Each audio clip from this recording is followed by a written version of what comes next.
Hi everybody, this is Parker here from Test Prep Champions, as always to help you pass the GED fast. And I'm doing my first ever live stream here because I want to do a couple things. I want to share some tips that I've noticed, some things that I've noticed from GED test takers over this week and the past couple weeks. I want to share some tips with you to help you pass the GED. So I'm going to get into that here as we get going throughout the video, but I also want to share some updates about Test Prep Champions and about my YouTube channel and also about my life in general. So, we've got someone here on the chat already. Hey everybody.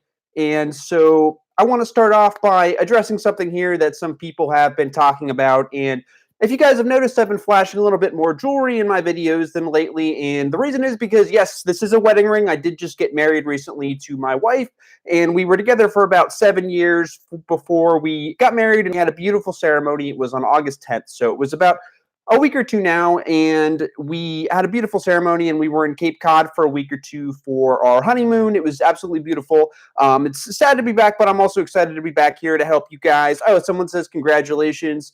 Thank you so much. I really appreciate it. And so it's sad to be back, but at the same time, I'm really excited to help you guys pass the GED test and to do everything I can to help you guys reach your goals here. And so if you guys have seen my last video, I'm not sure if you did or not. It's my most recent one about overcoming GED mental blocks. There's another congratulations. Thank you so much. My last video about mental blocks, I had some footage from the beach in there, and that was actually footage from my honeymoon. So I don't know if anyone noticed that or not here, but anyways, so I'm back here, and so I'm still doing some GED writing stuff. I've been posting another video. I have a third GED writing example video that I just finished, and that should be out later today. So that's another example from a real GED test taker that sent me GED writing, and we went over it. And so I'm still doing free GED writing evaluations here. If you guys want to send me your GED writing, I'm still doing that for a little while now. I'm actually in between jobs right now, so I don't know how much longer I'll be able to keep that up for, to be honest, because once I start working full-time again, my schedule might get kind of hectic here, but right now I'm still opening that up, and then after this live stream, I'll try to click down below, and I will try to put a link there for the GED writing here.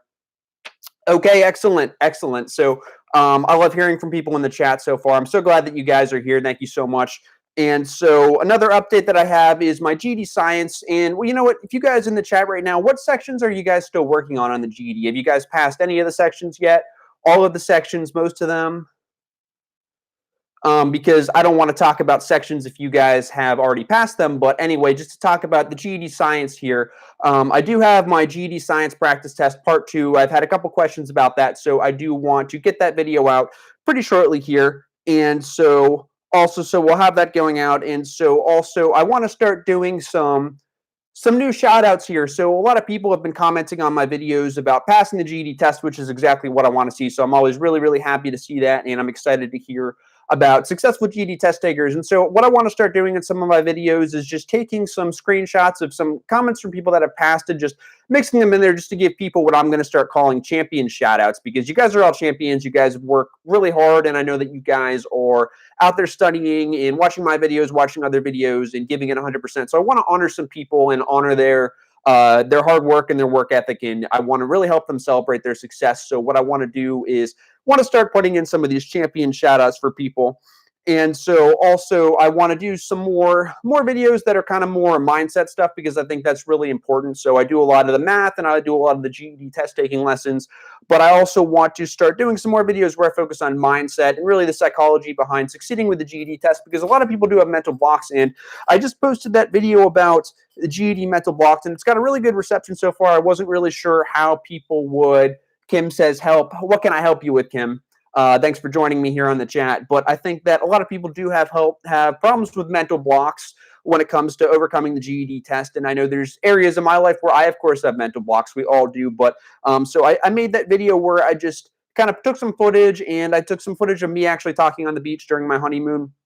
Put it together, and overall it has gotten a very positive response. So I want to keep doing that, because I think that really you can have all the strategies, you can have all the GED test prep books, you can have all the videos, you can have access to all the information that you need to pass the test, but still a lot of test takers struggle because they don't really believe that they can succeed. And I think it is actually really sad. It really is a shame to see it, because I've seen it with plenty of students where they get really close to passing the GED test, and they get so close, and I've even seen them, they ace their practice tests, and then I'll give them any kind of practice problems I throw at them. They just blow them to smithereens, and then they get in there and they either bomb the test or they just fail it by this much, and it's really frustrating for me. So I think that there is a lot of there is some truth to the fact that people do have mental blocks that does stop them from succeeding no matter how hard they work.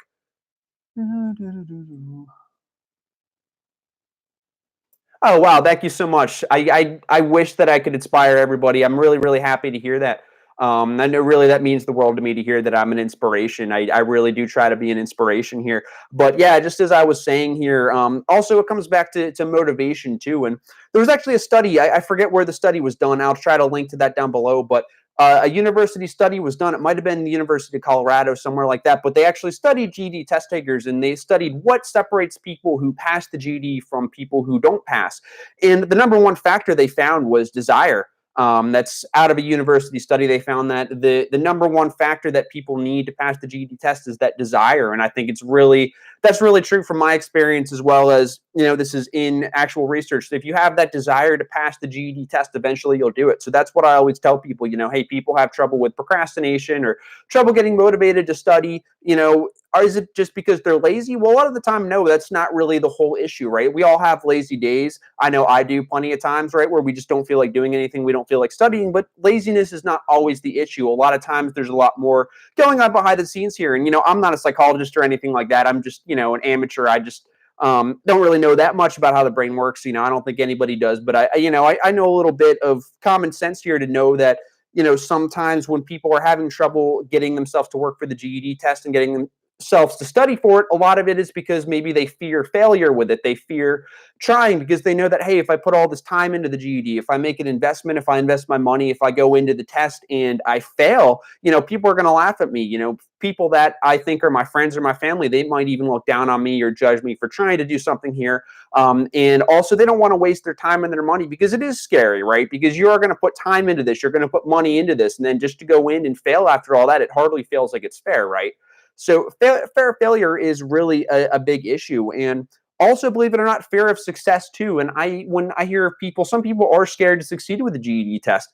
That's another issue too. They're actually scared because they fear change, right? Because that's a big change going from where you are now, not having passed the GED test. Because once you pass the GED test, hey, you're moving on to bigger and better things. And we think, hey, that should be amazing. That should be great. But really, in reality, for some people, it's that change that can be very scary for people. So some people do have that fear of failure and others have that fear of success. And I think that really, and also some people just wonder if it's going to even be worth it. They even think, you know what, hey, if I study for the GED, even if I do pass it, what's the point? Is my life really going to change? Is my life really going to get better? So we've got that fear of I can't even talk. Fear of failure, fear of success, and also people just wondering if it's even going to be worth it to go and pass the GED in the first place.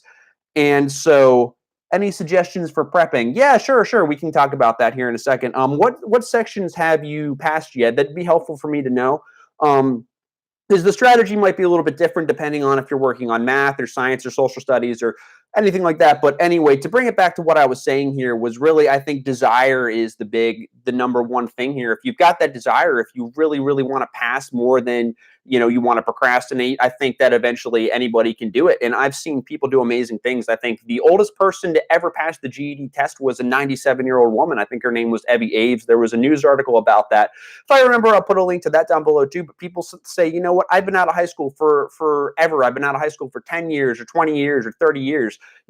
Schools changed so much. I see my kids in school and I see the stuff that they're bringing home. It looks so different. How can I still pass after I've been out of school for this long? Well, you know what? Like I just said, the oldest person of all time on record, as far as I know, to have passed the GED test was a 97-year-old woman who lived in a nursing home. She had been out of school, hey, 20 years. That sounds like a long time, but you know what? 38 years. Oh, there we go. So yeah, it was a 97-year-old woman. Her name was Evie Aves, I think, if I'm pronouncing that correctly. So it really is an amazing story, but she didn't even need it at this point. She had been retired, and she just did it because she wanted to see what it was like, because she never got a high school diploma. And I think she left school at 16, and all these years later, she was in a nursing home at 97, and she just decided to go for it, and she did it. And so, I've also seen, so really age and how long you've been out of school, it definitely can, hey, it can make it harder for you. But like I said, if you've got that desire, then it's not going to be that big of an obstacle. And so it's easy for me to sit here and say that because I don't know what your individual situations are. I don't know what your background is. Life's hard. Everybody knows that. At some point, everybody learns that things come up. But really, at the end of the day, it's that desire. It's when you finally realize that, hey, the time is now. There's never going to be a perfect time in your life to pass the GED test. There's never going to be a time where, all the stars are going to align. You're just magically going to have all this time and all this money to put into it. I mean, that's just life. It's probably never going to happen. So there's never going to be a perfect time. So it's just really important to understand that, make that commitment, and just have that desire. And that desire will really help you get over all these different obstacles. Because you know what? Some people, I was talking to a couple test takers earlier this week who were saying that they had, maybe it was actually earlier today, I can't remember, but people had said that they had failed a couple sections and like they were still at it. They still had good attitudes about it. But, you know, sometimes that just happens. Unfortunately, sometimes people, you know, you think you did the right things, you do all of the right things here, and it seems like it's not fair, right? You study, you put the money in, you put the time in, and you block out all distractions. You think you're doing the right thing, and then still sometimes we still fail with the GED test. I've seen it happen. And sometimes we don't know why. Maybe it just comes back to those mental blocks, test taking anxiety, or some other issue when you get in there that stops you. Maybe sometimes I've heard people go into the test taking center and somebody working at the desk says something that's not nice to them, and it just mentally throws them off their game.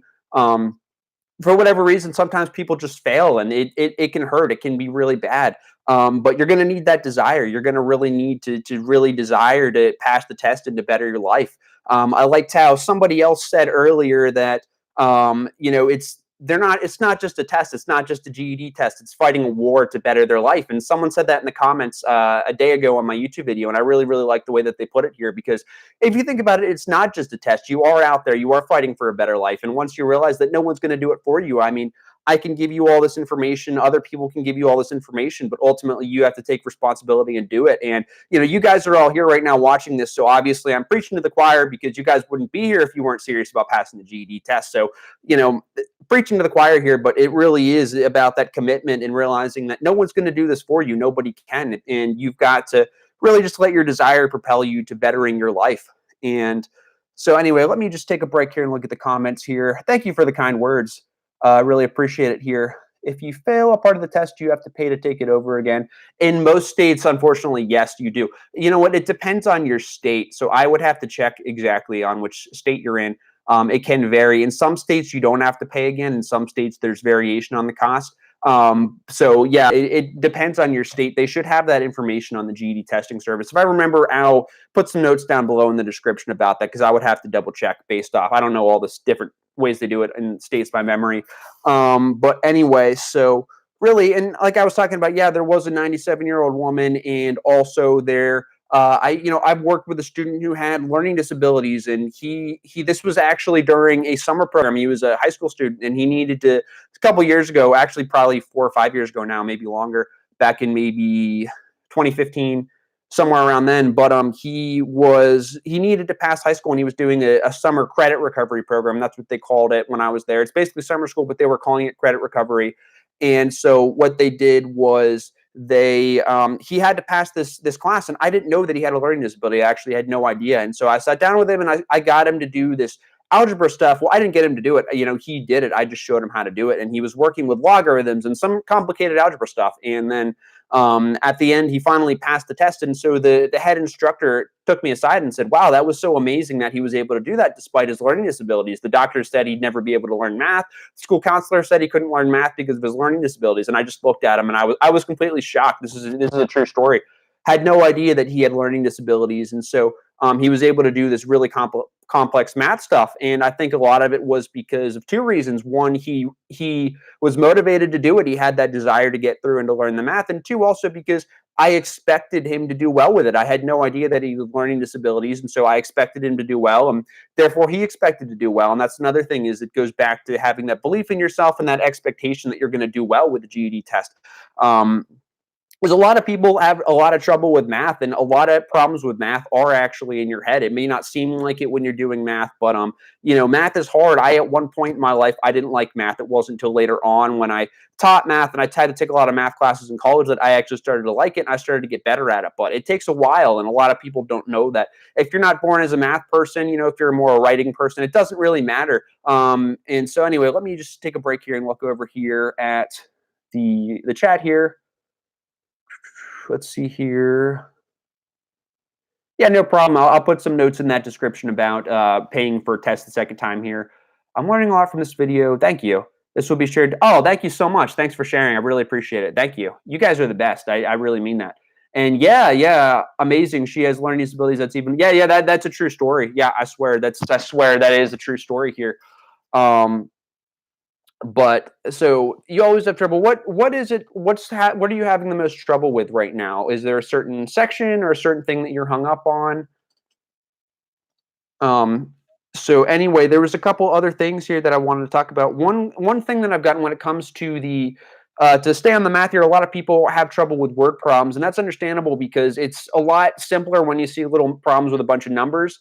And then when you actually have to see words to it, it can get confusing. And unfortunately, with word problems, it's not always clear because there's not really just one way to do them. Some of them do require some critical thinking, but the best way that I found to remember word problems is really a five step process. And this isn't something that I made up necessarily, but this is something that I've changed the way that I have people remember it is to think of FiOS. Like, have you ever heard of Verizon FiOS, like the internet service? That's not what I have. I have Comcast out here in Philadelphia where I'm at, but think of FiOS, FiOS, and what that means is a five-step thing, and it's F stands for find, which is first in a word problem for GED Math. You want to find out what you're trying to solve, because they give you all these words and all the sentences. And I see a lot of students that jump into word problems and they start doing all these calculations and they start doing all of this math before they even have realized what they have to figure out. So that's always the first thing when you're doing a word problem is just don't worry about all the junk and all the garbage and the problem. Just first of all, just zero in on what you're trying to figure out. So make sure you do that before you start doing any math or anything else.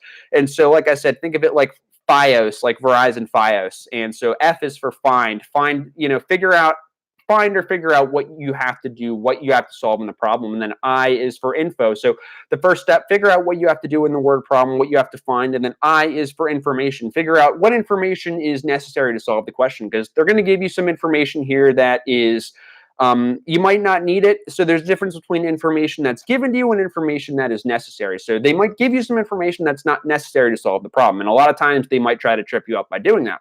So you've got to think which information is given, which information is necessary. So that's what the I stands for in FiOS. Again, F, when you're doing a word problem, remember FiOS. F stands for figure out what you have to answer. I stands for information. What information is necessary to solve this? And then the next step is O, and that is for operations. So O is for operations. Which mathematical operations do you need to use? Do you need to do addition, subtraction, multiplication, division? And so you want to look for some keywords like maybe sum or difference. Sum would be for addition, or total could be addition, or for example, the difference could be subtraction, like find the difference between these two things. So that's what you want to look for next. So again, remember that FiOS, F stands for figure out what you have to solve. I stands for what information is necessary. O is for what operation do you have to solve. And then the last in FiOS is that S, and that's the fourth step. And fifth step, really, you can put them together. S is for solve and sense, is what I like to say. So the S in FiOS is doing double work. It stands for solve and sense. So first you want to solve the math question, all right? And then you want to ask if your answer makes sense or not.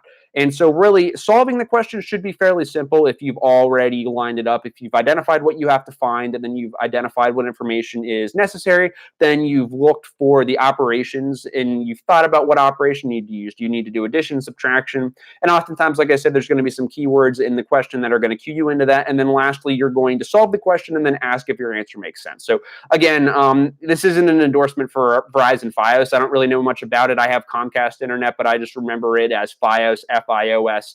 F again stands for figure out what you have to solve for in the question. I is for what information is necessary to solve the question. O is for operation. Which operation do you have to do? Addition, subtraction, etc., etc.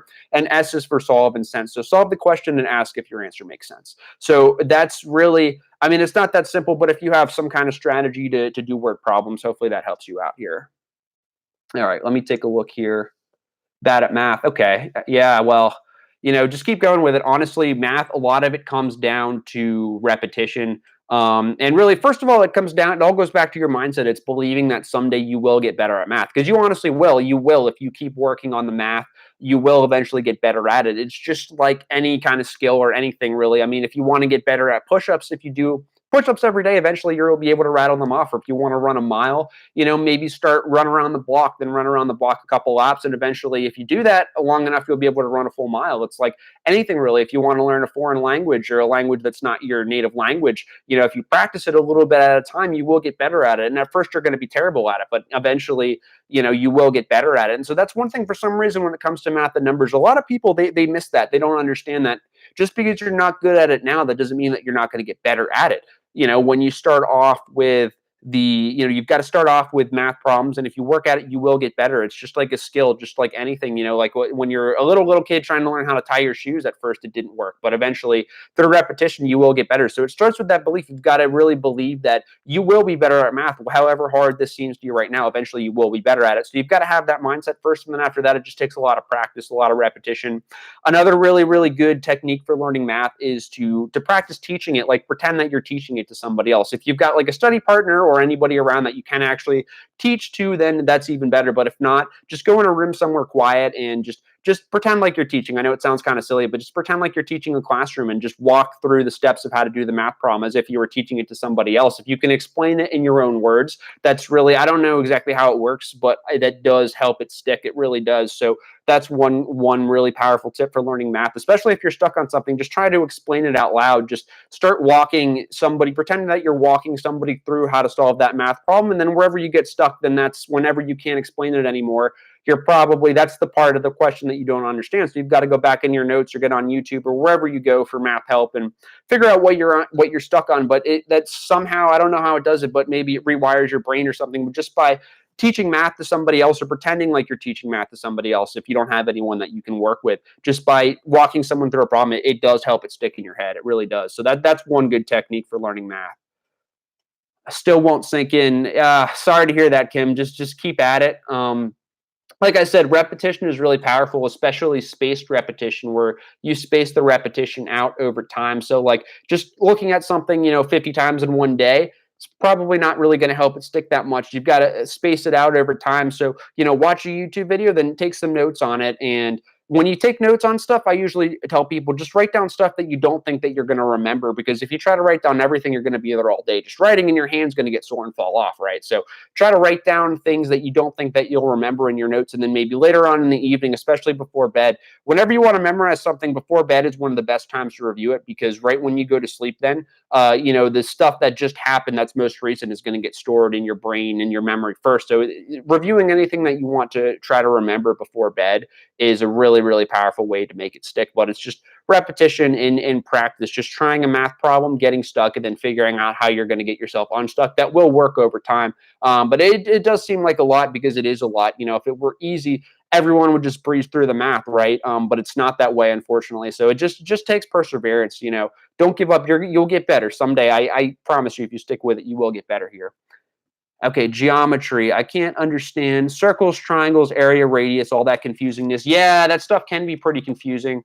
Actually, a lot of that is formulas, though. I mean, it's not so cut and dry, but a lot of that will be formulas. For the circle, you want to know how to calculate the area, which I think that's area equals pi r squared. You want to know how to calculate the circumference, which is like the whole distance around the circle.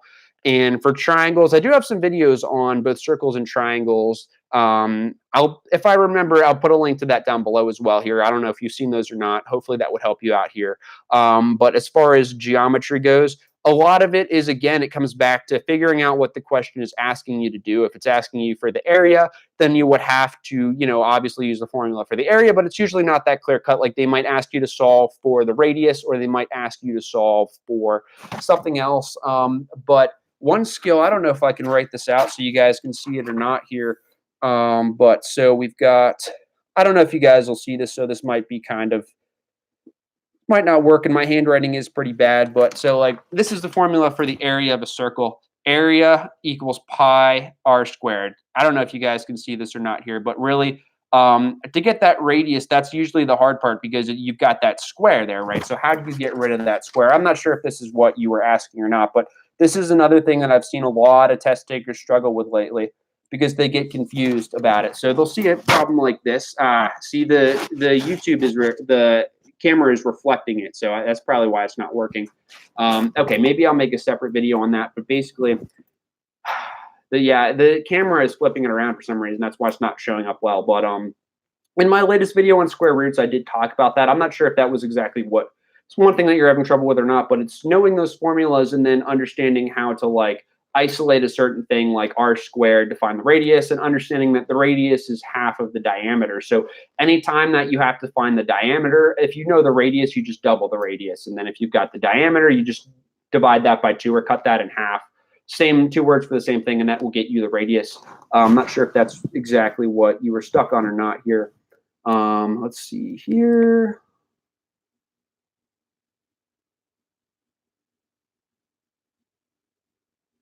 Yeah, to the comment, yeah, I can do all math and take a test and realize I suck. Yeah, it is. It's twofold here, right? Because you got to have that mindset, but like you can't just have the mindset, and it's not automatically going to just make everything just it's not automatically just because you've got that right mindset and because you've got that belief. It doesn't automatically make it all fall into place, right? But it's kind of like it's one of those things where if you don't believe that you can do it, and if you're not really determined and you don't really have that desire, like you're not going to be able to learn it. But at the same time, just because you've got that desire, that doesn't mean you don't have to do all that hard work still. But really, so you're on the right track. You got to, first of all, think positive and believe that you can do it. But, you've got to keep up that mindset and attitude over time while you study. And you've also got to use different learning techniques. Like definitely, like I said, spaced repetition, learning how to do a problem. And then one of the best ways to study actually to learn math is to try a practice problem and to get stuck and then figure out how you got unstuck. And that's why one of the reasons why when I do YouTube math videos, I try to tell people, okay, pause the video and try this problem out on your own. And a lot of YouTubers do. That's not just me, but and the reason is because that's so powerful, because you try the problem and then you get stuck and then like you see how to do it, and like just getting stuck and then seeing how to do it, like that's really going to help you learn math. That's a really powerful way to do it.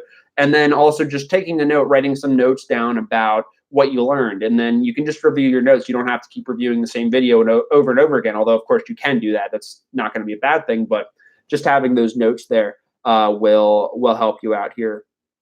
And then another thing is a technique called interleaving. It sounds like kind of a fancy name, but basically what you do is, instead of just doing like, the way that most math textbooks set it up all across really probably the whole world, but definitely here in America, they actually, the way that they lay out their practice problems is actually not how the brain learns math at all. Like any book, really, like they're going to have, you go to the section on fractions and they're going to have a bunch of problems on how to do fractions. And then like really it's not really that realistic, because on the real test, you're not going to see like 4 fractions problems in a row. You might see one on fractions and then one on word problems and then one on, I don't know, some kind of algebra thing. So like when you practice, like don't just do one thing and don't just say, well, I'm going to do like 10 adding with fractions problems and 10 subtraction with fraction problems. Definitely switched up a little bit, like do 1 or 2 how to add with fractions, then maybe go and do a couple with subtraction. Like definitely switch up how you're doing, like you're studying. Like don't just stick with one thing for too long, because it's not a realistic way to study, because on the test you're going to see a mix of things that they're going to throw at you. So you're going to have to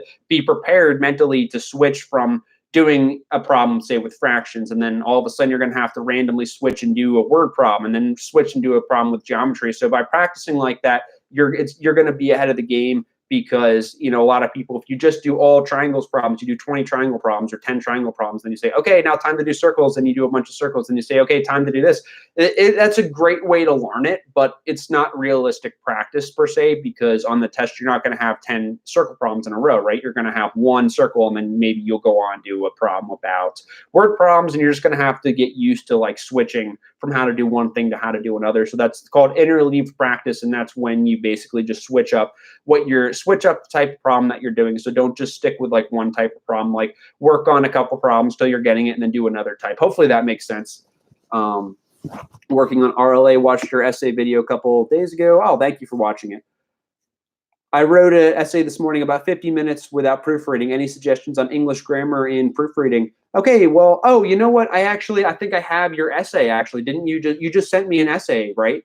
To review a couple days ago. Was that you who sent me your essay? I think I have your essay. Yeah, okay. I'll have your video. Your video is actually almost done. I'm going to have that done very shortly. By whenever I'm done with this live stream, probably this afternoon or evening, I'll have your video out for you. And I have all kinds of suggestions in there. But just from what I remember off the top of my head, overall, your structuring was very good. Like the way that you structured your writing was excellent. Your first paragraph was great. Like your structure was great. Your conclusion was great. It was mainly just some like little grammar things and just some ways to make it more clear. I think that you could make the writing more clear about what you were trying to say exactly. But overall, like I thought that you did a good job with it. Honestly, the way that you structured like your introduction, I could see like you had a good clear topic sentence, and then you identified both of the author's positions, and then you had a clear what they call a thesis statement, which is a fancy way to lay out your argument and to state your position. I thought you did a great job with that actually. And your third body paragraph, you cited 2 studies, you cited multiple research studies. I thought you did an excellent job there.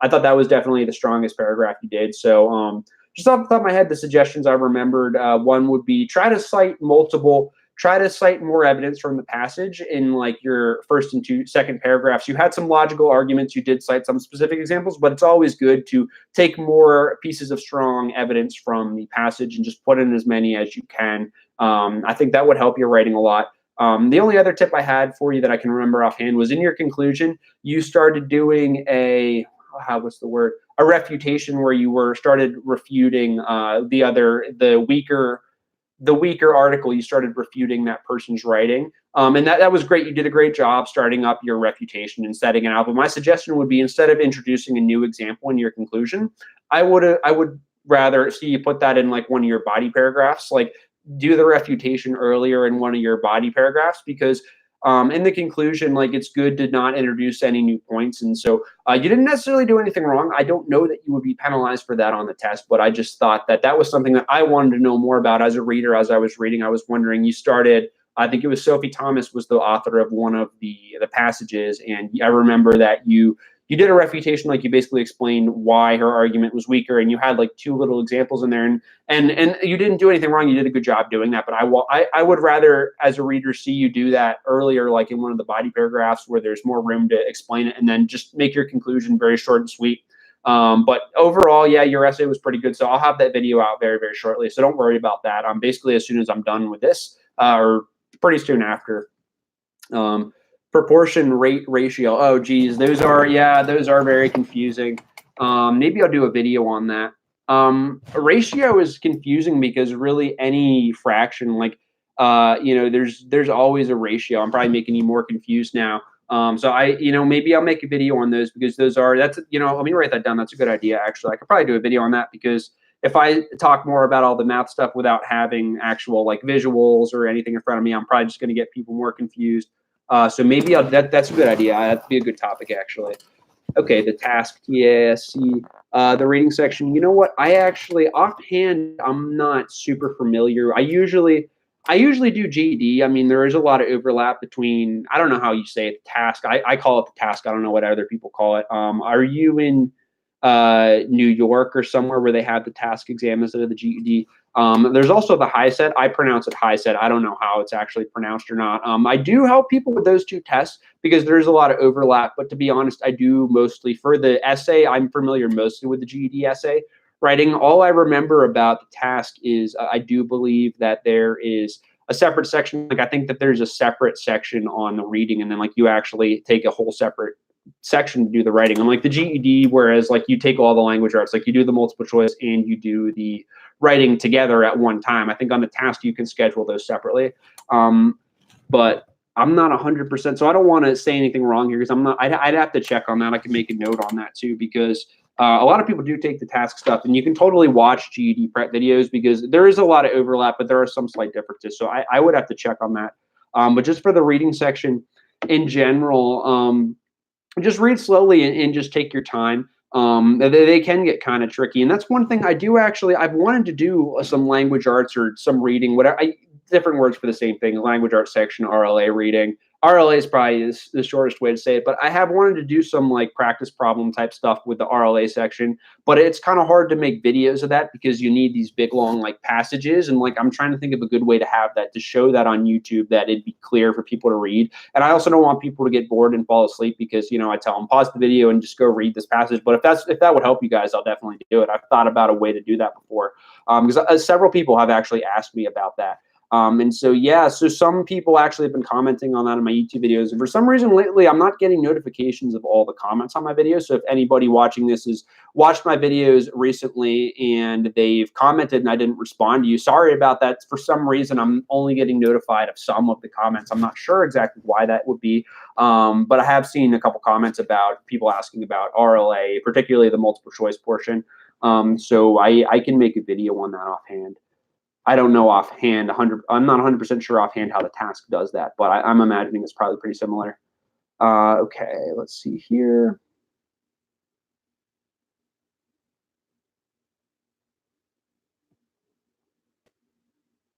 Yeah, we've got a question on, okay, time management here. Yeah, no problem. So the math section, let's see.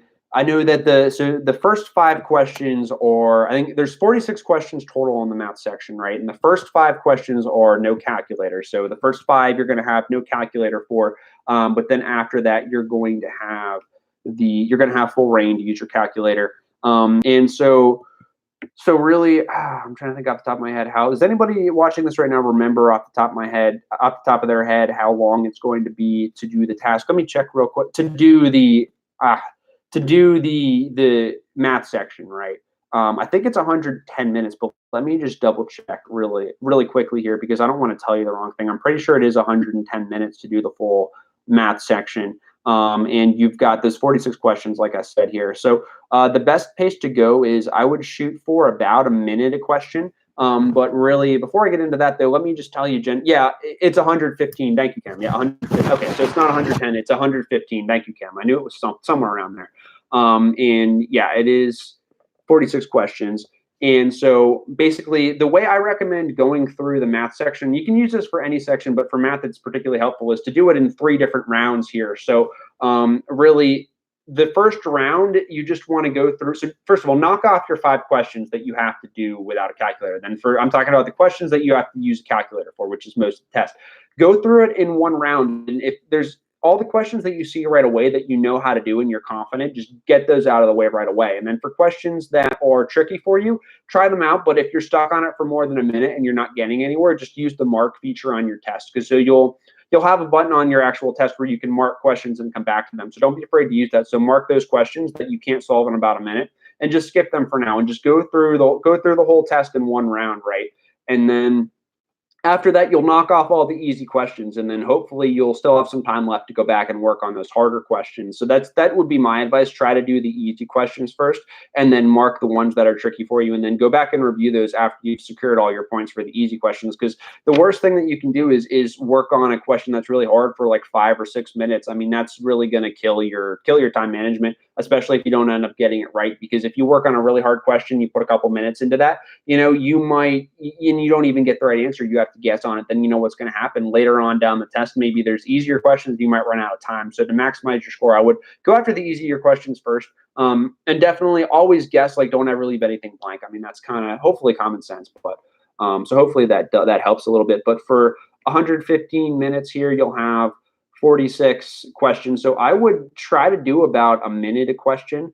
I mean, that would keep you way under the time. But if you've been working on a question for more than a minute, I would probably mark it and move on, honestly, and try the easier questions. And then after that, come back and like work on those harder questions when you've got some time left over. But that's just me. Some students don't like to do it that way. Some students, they don't like to mark questions and come back to them because it feels a little scary. It feels a little bit weird, but you will be able to go back to them. But some people don't like doing it that way. So it's just up to you. That's the advice that I usually tell people to help them maximize their score. But really, I would say 2 minutes, really, you could go up to 2 or 3 minutes, like honestly, for questions, like 2 or 3 minutes, and like you'd still probably be okay if you did 2 or 3 minutes a question. But I like to look for about a minute or 2 minutes and then move on if you're still stuck and then come back to it. But that's just what I recommend. Okay.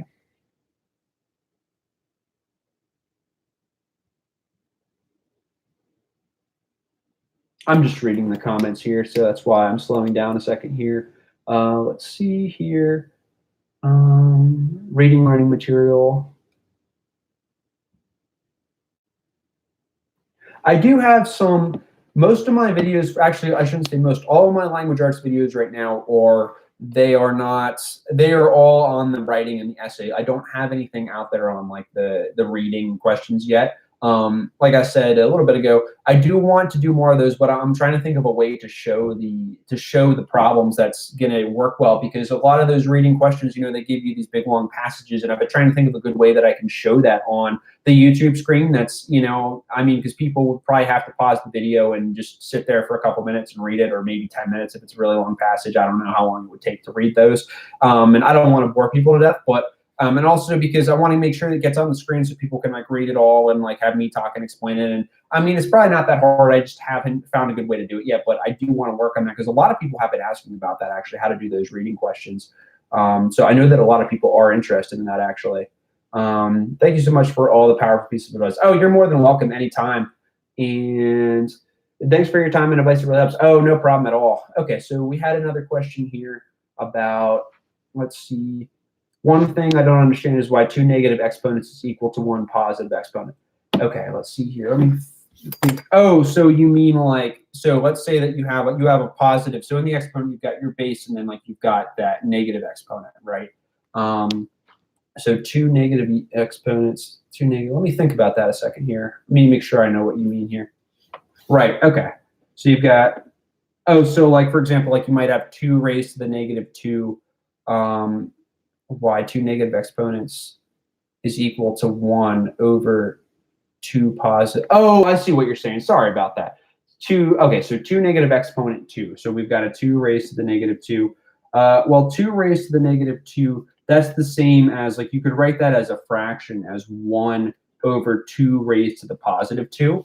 If that answers your question, is equal to 1 over 2 positive exponent 2. So they're really 2 different things, because 2 raised to the positive 2, this is a good question. So 2 raised to the positive 2, that's just telling you that the little exponent 2, that just tells you how many times to multiply the base by itself, right? So you would do, so there'd be two 2's are going to appear in that multiplication there. So with a positive exponent, I'm just saying this, I think that we're on the same page here, but just for other people that are watching this, whenever you've got a positive exponent, you look at the base, and that positive exponent just tells you how many times the base will appear in multiplication. So that's why if you've got 2 raised to the positive 2 power, or another way to say that, a base 2 raised to the exponent of 2, you would do 2 times 2, because the exponent, again, tells you that 2 is multiplied twice. So when you've got anything raised to a negative number, it's the same as 1 over that number raised to the positive. Let me see if I can get this on the camera. It's probably going to flip it again. But so what I mean is you've got 2 raised to, say, like the negative 2, right?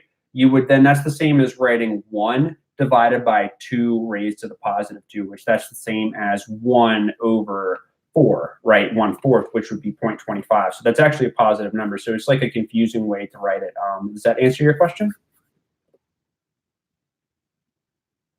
Hopefully that answers your question. I know it's kind of confusing to talk about math without having like visuals in front of us, but so yeah, that's true for anything really. Like if you've got even 1 raised to the negative 10, that's actually the same exact question as 1 divided by 1 raised to the positive 10. So it will, yeah. So that's why you would get a positive number from that.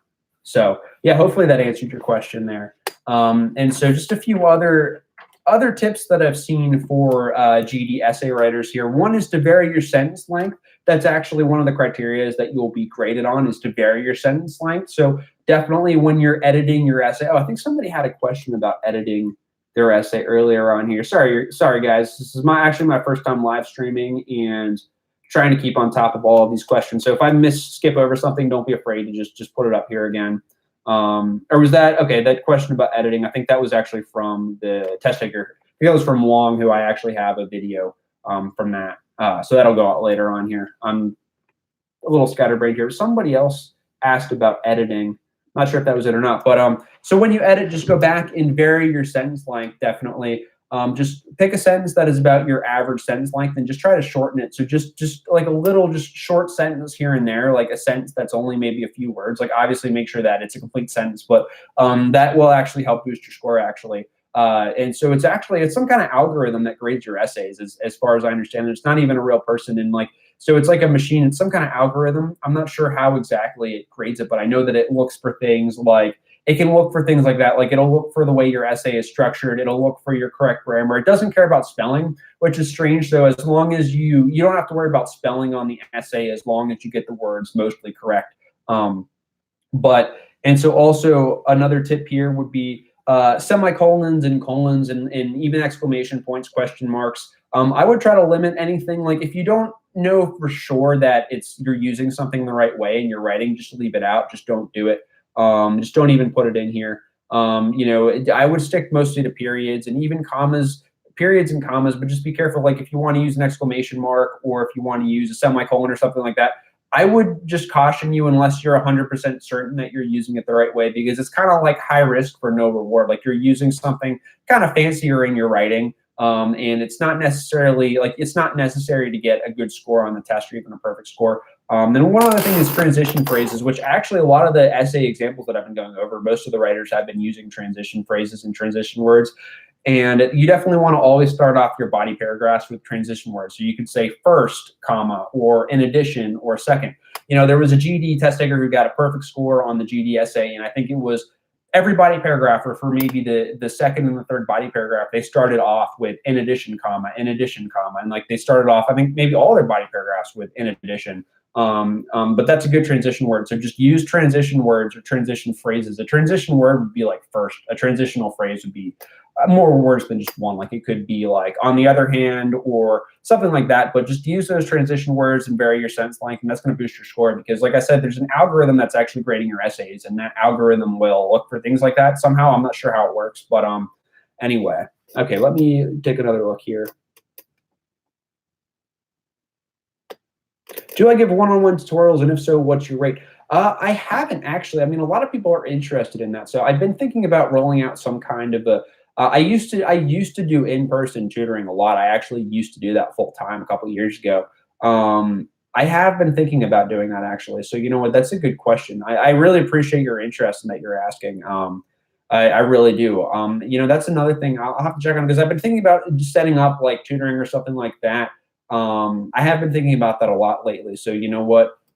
Multiple people have been asking that. So thank you so much for your interest. I'll get back to you, and not just you. I'll get back to all of YouTube and everyone watching this eventually about that. But I really appreciate your interest. Okay. Oh, thank you so much. Before I watched one of your essay, I took a practice test and got 3 out of 6. After I watched it, I got 6 out of 6. Oh, awesome. Awesome. Good. Congratulations. Thanks for the great advice. They really help. No problem. Anytime. I'm just glad I could help. Math with learning disability. Okay, how to tackle math part when you have learning disability and not been taught certain math such as algebra. Okay, that's a good question. Okay, so first of all, like just a little disclaimer here. Like I'm not a medical doctor. I'm not a mental health professional. I talk about some kind of like mindset stuff because it's interesting, but my knowledge of that is mainly common sense and some of my own research. So I'm not an expert on different learning disabilities or anything like that. So you would first probably, depending on what it is, I mean, if it's like, it just depends on what the learning disability is, because there's probably are strategies out there where you can still learn math based off whatever the disability is. Like I know that oftentimes people who are dyslexic have trouble with reading, but there are strategies that they can use to get better at reading anyway. So you would want to, you check with your primary care doctor. They might, or whoever diagnosed you with learning disability, unless it was a long time ago. I'm not sure if you're asking for you, if it was, if you're asking for you or for somebody else, but that would be my first thing, is to definitely just do some research, even a Google search, just read a little bit about whatever the disability is. And because a lot of times, honestly, learning disabilities, in my opinion, like I said, I'm not a professional, so it's just my opinion. Like this isn't medical advice or anything. There is definitely like reasons why people score lower on tests than like they are capable of doing, and it's not always because like they're not capable of doing it. Some people like. When you go in and take a test on a learning disability, especially when a student is younger, they've been told in school they're not doing well in school. They don't expect much of themselves. Like they may underperform on the test. There's other reasons like ADHD, for example. A lot of students who are very smart or very gifted, they do really poorly in school. They get really, really poor grades in school because they can't pay attention in school. They're sitting there, oftentimes they're sitting there daydreaming about how to come up with the next iPod or the next big innovation because they're so bored, but like they're in their own little worlds. And so they don't listen to what the teacher is saying. And then they score really, really poorly on their tests. And the school counselor says, "What's going on? Why are you scoring so bad on this test?" They go in there, and the next thing you know, they get slapped with some kind of learning disability when really there's something else like that going on. And the kid's actually quite smart. Like I said, though, I'm not an expert on that. So I would want to, first of all, check get some advice from somebody who knows about the particular learning disability and see if there's strategies that they would recommend for that.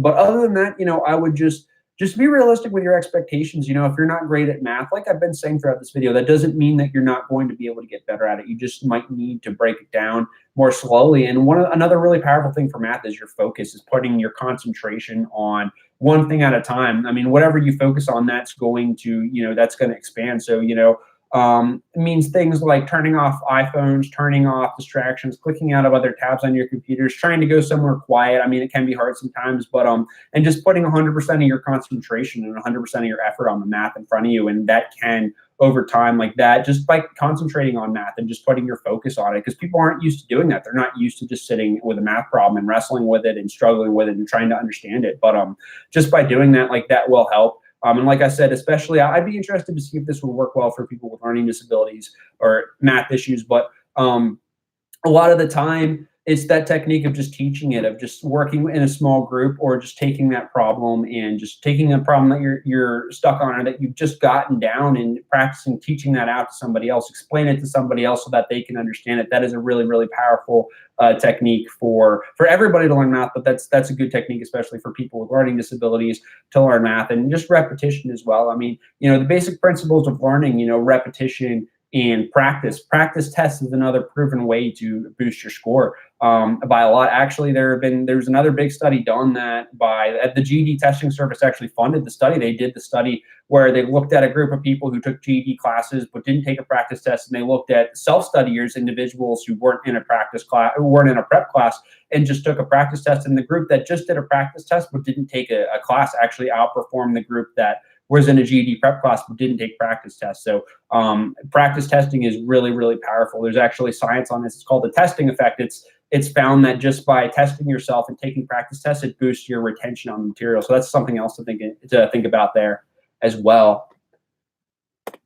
Let's see. And yeah, as far as like not being taught certain things like algebra, unfortunately, I mean, a lot of high school teachers are so bad that at least when I was in high school, I mean, I don't know what it's like now, but just sitting through an algebra class in high school, oftentimes when someone's teaching it to you, you're not even really learning algebra, just the way that they do it. But I mean, it can be harder to learn math later on. But definitely, like I said, just break it down and definitely try to see the big picture too. Like if you've got a prep book, like say you're using Kaplan or whatever your test prep book is. I don't have any, whatever your material is that you're using, like look at the table of contents and just see all of the different things, like all the different skills that you have to know. So that way you kind of get the big picture of where you're going. Like, there'll be a section on geometry, and under geometry, you've got circles and triangles and volume and area, surface area, all those kinds of different things. And so you just kind of see the big picture of all the things that you're going to have to learn. And eventually, you might start to see it all come together, because a lot of the math topics are interrelated. So like if you take the time to work on a skill for algebra, you'll find that when you do the geometry, it's going to be easy. It might be easier because some of those skills will translate over to the geometry and vice versa. So it's all interconnected. But yeah, I would look at okay, so you have the Kaplan book. Yeah, I like the Kaplan book. I mean, it's not perfect. Like some people have complaints about it. That's usually what I recommend. Just because I have the most experience with that. Although Princeton Review, I heard the latest one, the 2019 or 2020, whatever version they have now. A lot of people do like that as well. There's also like the Dummies Guide, or GED for Dummies, I think it's called. I actually was looking through that book. I actually liked it a lot. It had a lot of good information. Had some mixed reviews from what I've heard. Like some people really liked it, some people didn't, but it actually had a lot of good information, like outside of just how to do the math. Like it had a lot of good information about the test in general. So that's the GED Dummies Guide, or whatever it's called. I don't know, GED for Dummies 2019 or something. You'd have to Google it or search it on Amazon. I can't remember what it was called exactly.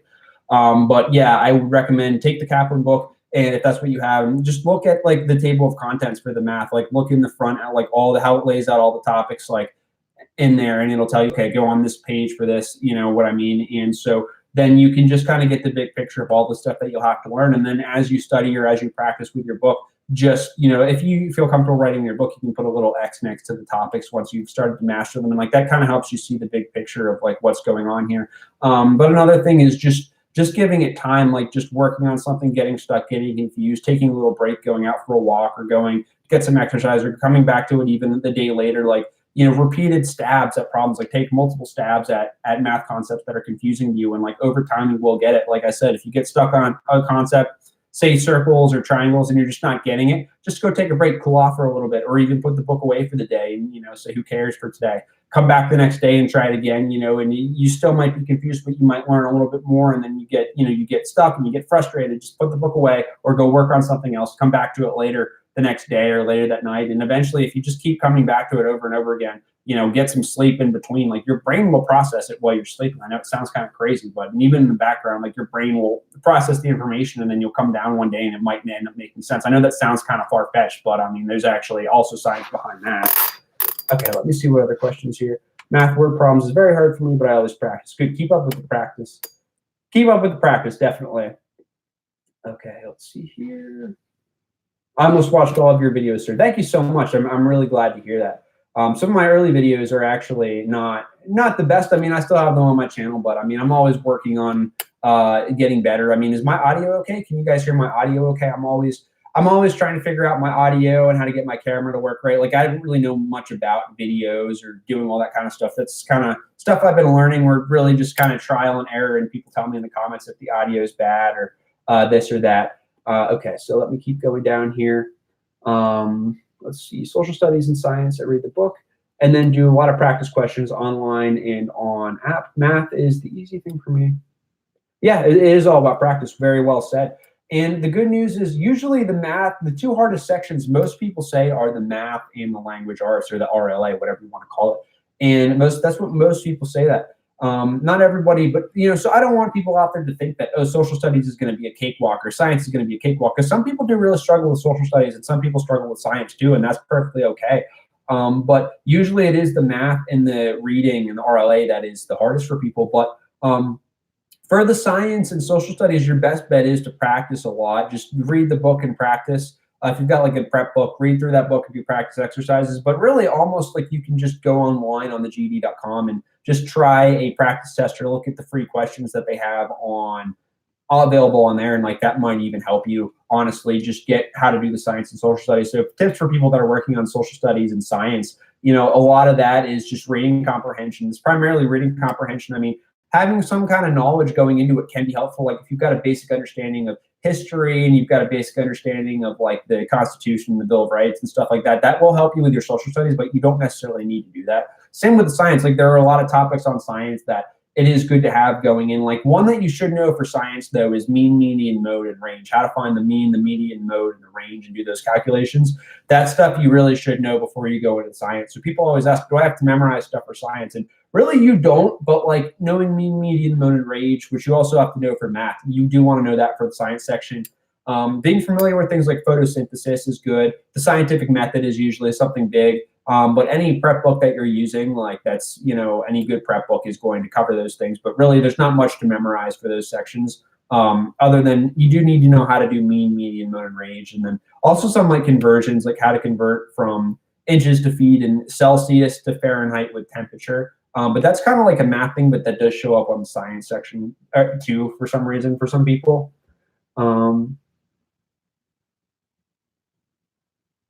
Yeah, so for the social studies question, to answer that question here, it is a lot of history. It is mostly passages to answer your question. I'm just trying to make sure I answered your question there. But yeah, you don't really need to memorize. You know, you don't need to memorize any history at all. It's just like, it's good.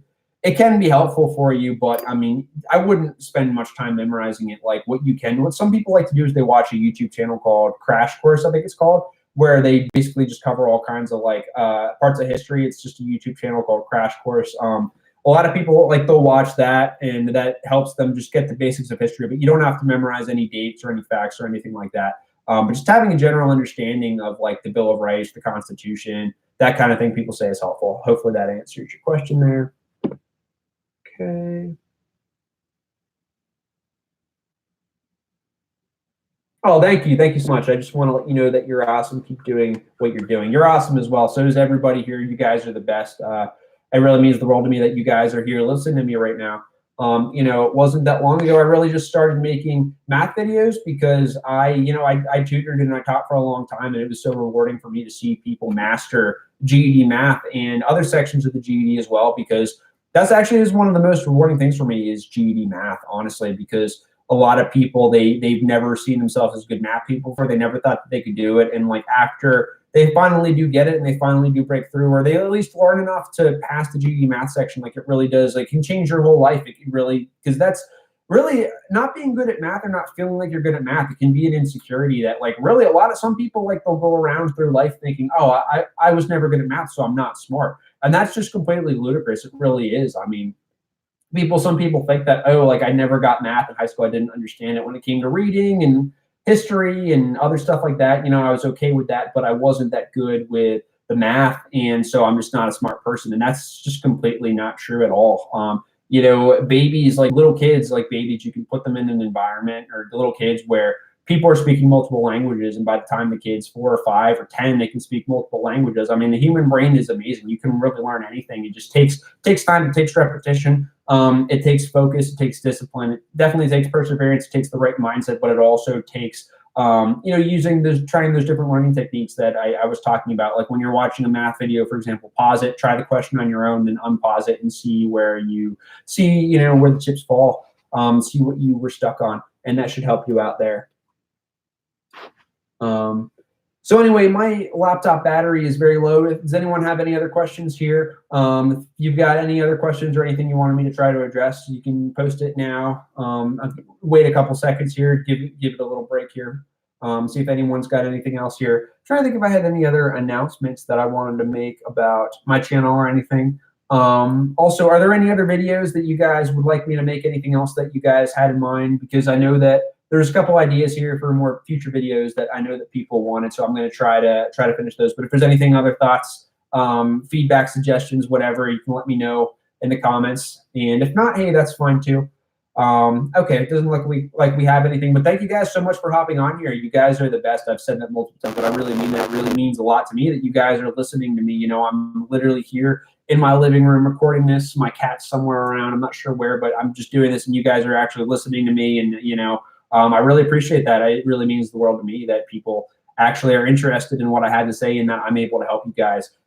So maybe next time I'm going to try to promote, I put that in quotes, these live streams, or kind of announce them ahead of time so people know to get on, so we can get more people on, or, so that people know when to get on. But you guys were around, you guys hopped on, and, so that's awesome. But maybe I'll try to promote it or just let people know ahead of time. But anyway, yeah, guys, thank you so much for the live stream, and keep watching my videos. I'll keep making them, and good luck with your test prep.